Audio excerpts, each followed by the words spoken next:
Hey everybody, it is just after the Sony PlayStation press conference, and we're sitting here with Peter Dille, who's SVP of Marketing for the company, just to follow up on a couple things.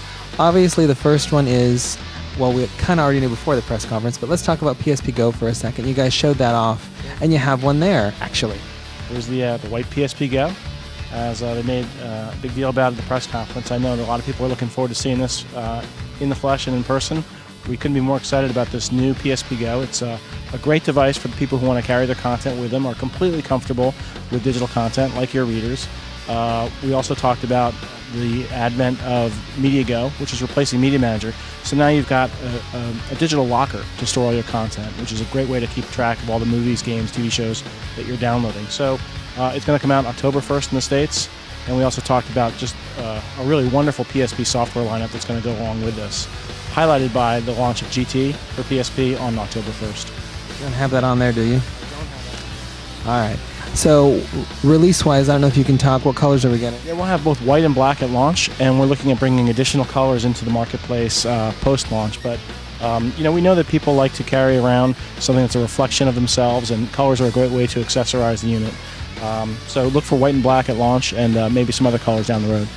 Now, perhaps not specific to PSP Go, but you guys did announce the video download service has gotten a bit of an upgrade and is now very PSP friendly. Yeah, a couple updates there today. One, we announced a number of new partners on the video delivery service, which is really great. We've got a very robust lineup of who's who in Hollywood.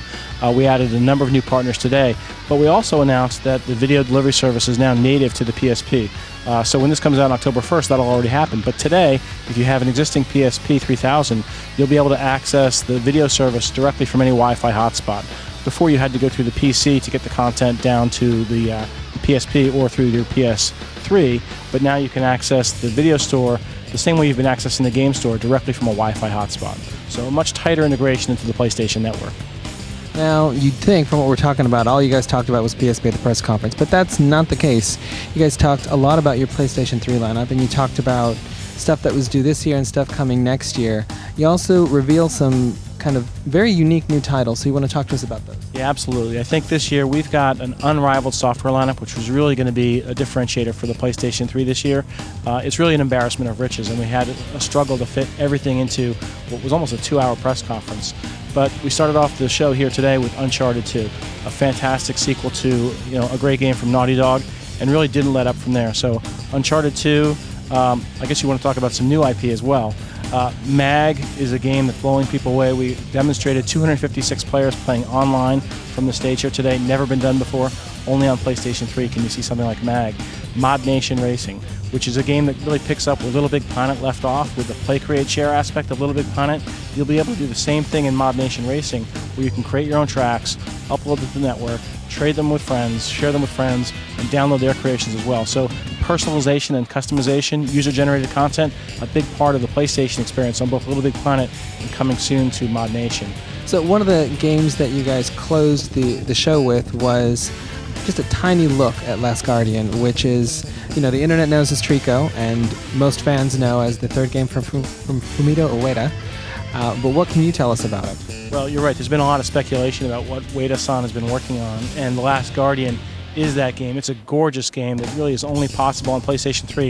I think we have a history at E3 at our press conference to give our PlayStation Nation fans a glimpse of not just the games they'll be playing this year. So it's not just about the God of Wars and the MAGs and Uncharted 2, but give them something a little bit further out. So Ueda-san is working on this game that really rounds out that trilogy. It's something that the gamers have been looking forward to. It was great to see the reaction in the auditorium here with people just howling and cheering over that trailer. So stay tuned for that. We'll have a lot more on that soon.